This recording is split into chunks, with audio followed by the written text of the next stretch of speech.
The skeletal system is our topic for today, and more specifically, we're going to talk about the microscopic anatomy. Let's take a look at what are the components of the skeletal system, or bones. And remember, bone is a tissue, and so it has cells, and it has extracellular matrix.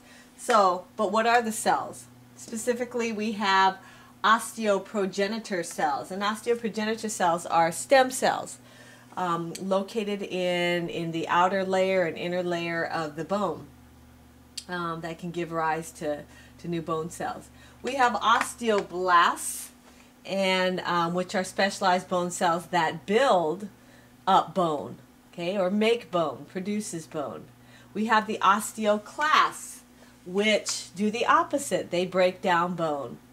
And then lastly, we have the osteocytes, which are mature bone cells that are trapped within the bone itself, and that kind of maintains the bone around it.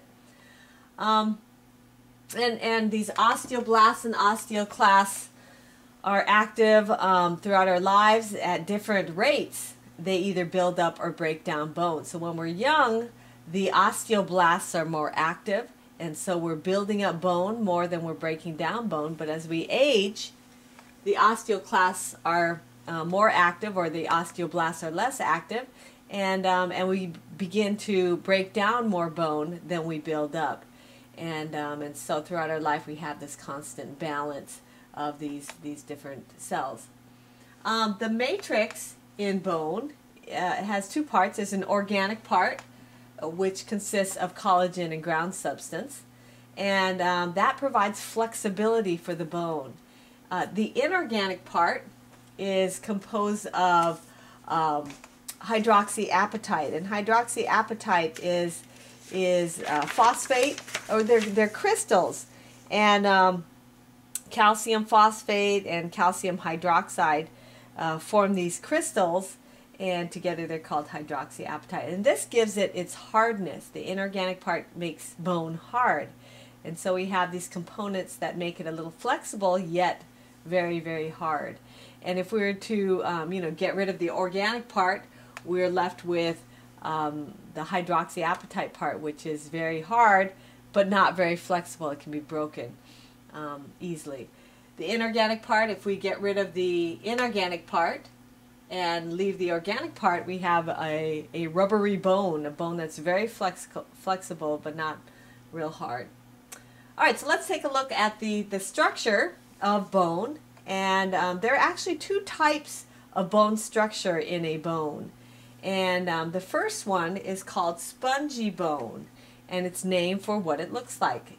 Sometimes it's called cancellous bone, and cancellous, and I believe Latin means lattice, so it has a lattice-like appearance. And in spongy bone, it consists of the trabeculae. Trabeculae are bone spikes, and that's what gives it that appearance of a sponge.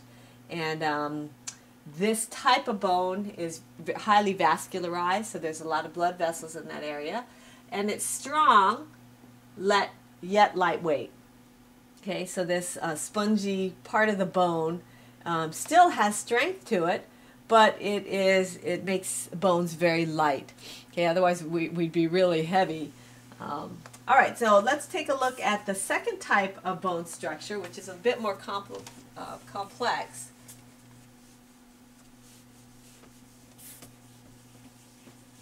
So just kind of to take a look, where are we talking? If we look at a typical long bone,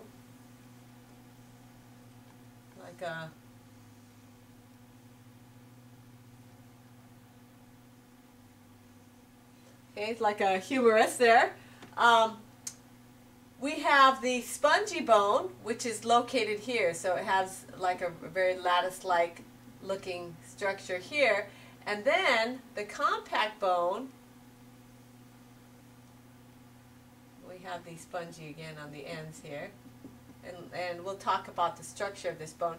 But this is a spongy bone here, and the compact bone is located there. Compact because it's very condensed, very dense looking.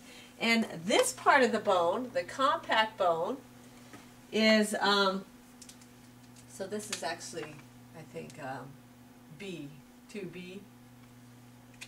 Actually, that was blue. It'll be consistent. Okay, so the second type is compact bone.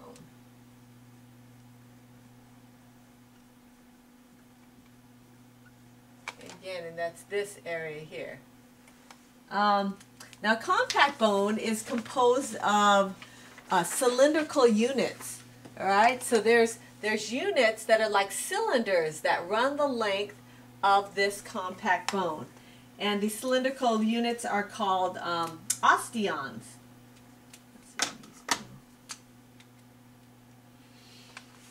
So I'm going to make some definitions here. Osteons, or sometimes they're called haversian systems. Okay, and the osteons are the basic functional units.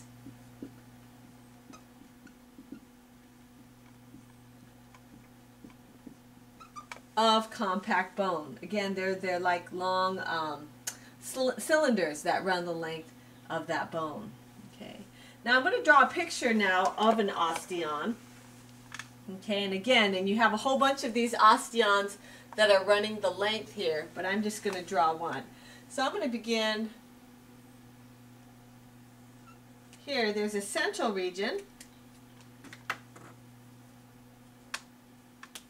called the central canal, and within that canal you have vessels.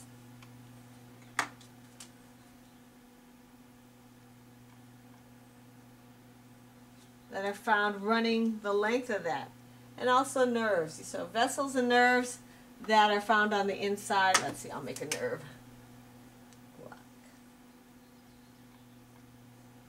All right.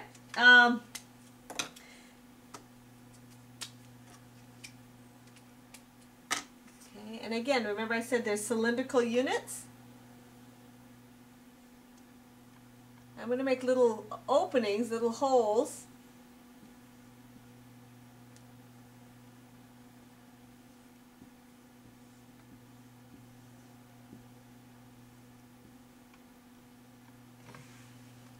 So there we go, and then of course this, runs a length like this.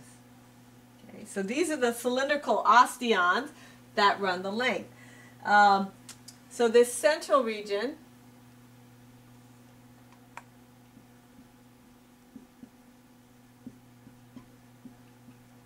is the central canal, and then these are the vessels and nerves on the inside. Now these concentric rings are called lamellae. Lamellae are, it means layers. Okay. So we have these here.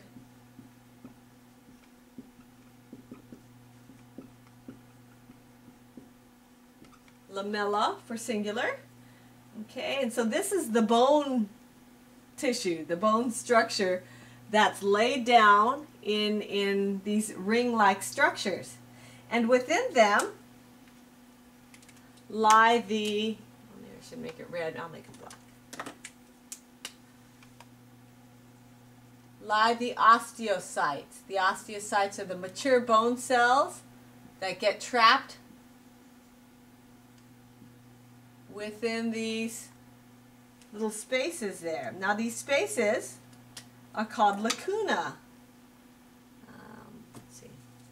So the space is called a lacuna, and inside that space we have a trapped cell called the osteocyte. Okay, and that osteocyte is maintaining that bone tissue around it. Okay. Let's see, and then this is all bony structure, which is made up of the collagen and the hydroxyapatite within that. Now, one other thing is from the lacuna, we have little channels.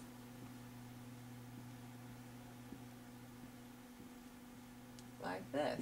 These little channels are called Canaliculi.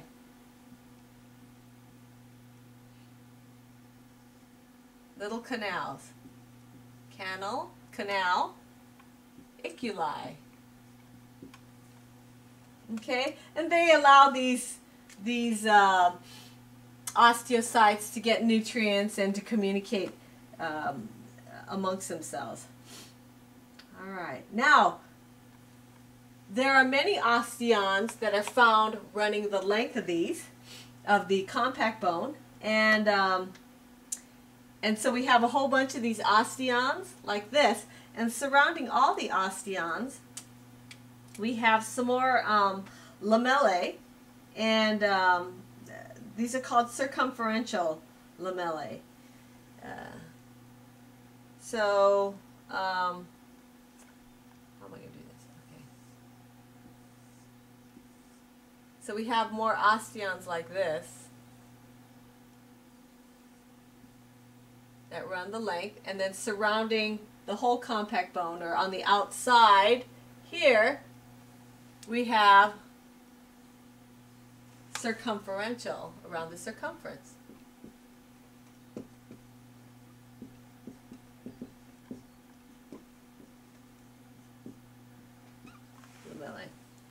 All right.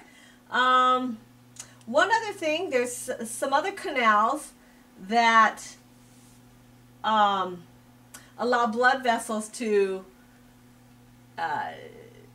exit this osteon. So we have, let's see, channels that come in this way, like that. Let me see if I can.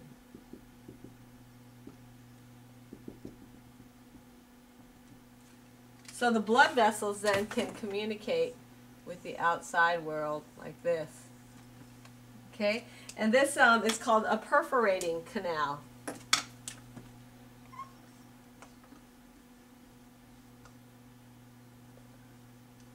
Perforating canal. All right, so I hope that was clear, and we'll talk about the structure of the macroscopic structure of the bone in another video. Thank you.